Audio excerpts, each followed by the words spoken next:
Listo, buenas tardes. Esta es la entrevista para el profesor Jacobo Ricalde de la materia de psicopatología.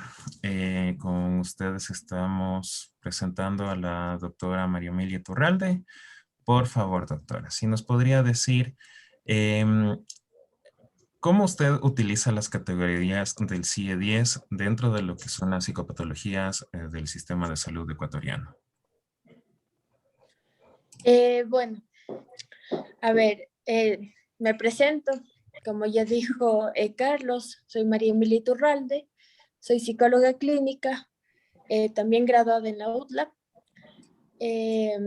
Trabajo actualmente en el Hospital Especializado Julio Endara y pues formo parte del equipo de psicología, sí, del área de psicología.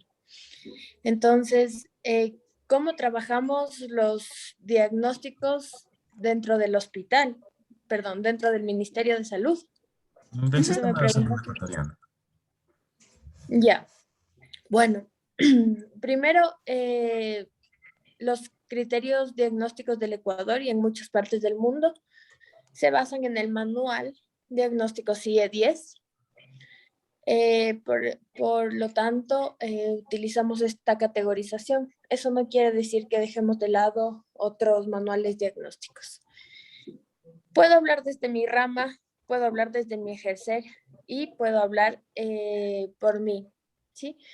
No por el resto de profesionales, porque cada uno tiene su ejercer individual. Entonces, los criterios diagnósticos para que el hospital en el que yo trabajo es de tercer nivel. Eso quiere decir que anteriormente han pasado por segundo y primer nivel. Primer nivel son los centros de salud, ¿sí? Donde si el caso no se puede abarcar en los centros de salud donde hay psicólogo o psicóloga, pasa a segundo nivel, donde ya son los hospitales generales donde hay psicólogo y psiquiatra. Cuando el caso es muy complejo y necesita, ¿me escuchan bien ahí? Sí. Y necesita cierta atención un poquito más compleja, pasa a tercer nivel. El hospital donde yo trabajo es de tercer nivel. Entonces, generalmente, no siempre, pero generalmente entra gente que ya tiene un diagnóstico, ¿sí? Al entrar, pues, claro, se reevalúa, se vuelve a hacer la historia clínica, se vuelve a escuchar la historia del paciente y se le pone un nuevo diagnóstico.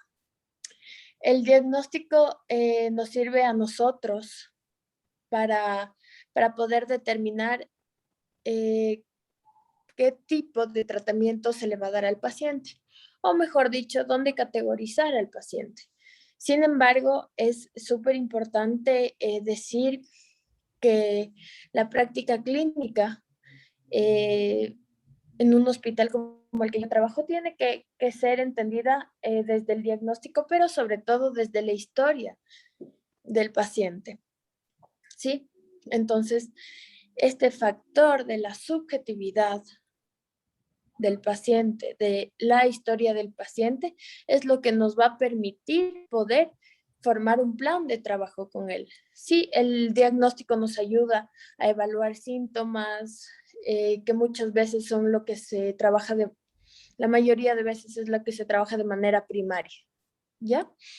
Sin embargo, el criterio diagnóstico, los diagnósticos se trabajan en torno a una guía, pero no un destino, ¿sí? A tal vez una clasificación o una interpretación, pero no como un modo de trabajo tan establecido, porque pues, como dije antes, es necesario es necesario tener en cuenta la subjetividad de cada historia.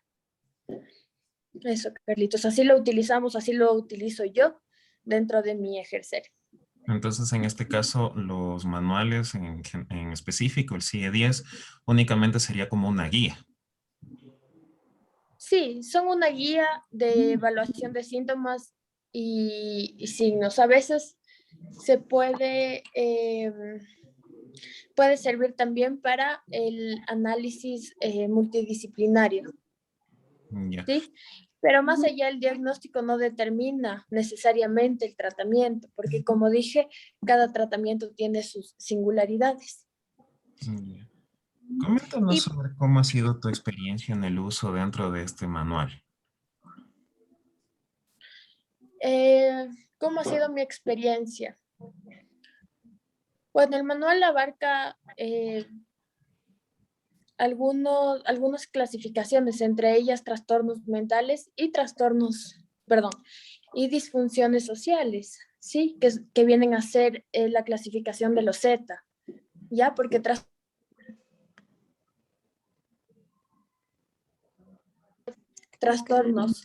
trastornos más sociales a la clasificación de los Z. Entonces, la pregunta era exactamente cómo lo hago yo, cómo lo manejo yo. ¿Cómo sería tu experiencia? Ajá. Ajá, Bueno, qué tan útil te resultaban utilizar las categorías? bueno, como guía, como guía para comenzar una búsqueda de información, ¿sí? Para comenzar una preparación. Sin embargo, dentro del espacio psicoterapéutico nada es rígido, porque la evolución del paciente va dependiendo del paciente y de los factores propios del mismo, propios. Claro. Entonces, eh, ¿cómo lo utilizo yo? Como una guía, a lo mejor para poder hablar de casos, para poder hablar de síntomas y para poder comenzar una búsqueda de información. Ya. En cuanto a la experiencia que has tenido con todos tus pacientes, ¿qué tan útil te ha resultado el uso de este manual? Mm, bastante útil, por lo que digo, porque empiezo a ser una guía. Es una guía, no es un destino. Sí, entonces sí es útil para complementar de ser el caso que hay un trastorno mental de por medio en la vida del paciente, para poder determinar cómo se va a comenzar o a evolucionar el proceso del mismo, porque la ciencia también habla de los trastornos, ¿no es cierto? Y hay mucha evidencia científica en torno a ellos. Realmente sí es útil. Ya. Ujú. Y desde tu visión crítica y tu ojo clínico de lo que hablábamos antes en el hospital, ¿cómo crees que el modelo, o sea, cuál sería tu visión crítica del modelo de categorías diagnósticas? Mm, si me pongo más crítica, es que los manuales diagnósticos están creados para que cualquier alteración del comportamiento o emocional puedan, pueda ser categorizado, ¿sí? Los seres humanos sufrimos de naturaleza, todos pasamos situaciones duras y en algún punto de nuestra vida sufrimos. Y eso no significa que pueda ser etiquetado. Sí, si me pongo crítica, yo diría que están muy bien armados, como que para que todos entremos en alguna categoría. Y no sé, bueno, ya creo que con eso completaríamos prácticamente esta pequeña entrevista, doctora María Emilia Iturralde. Muchísimas gracias por el espacio, por la apertura y ojalá pronto nos volvamos a ver.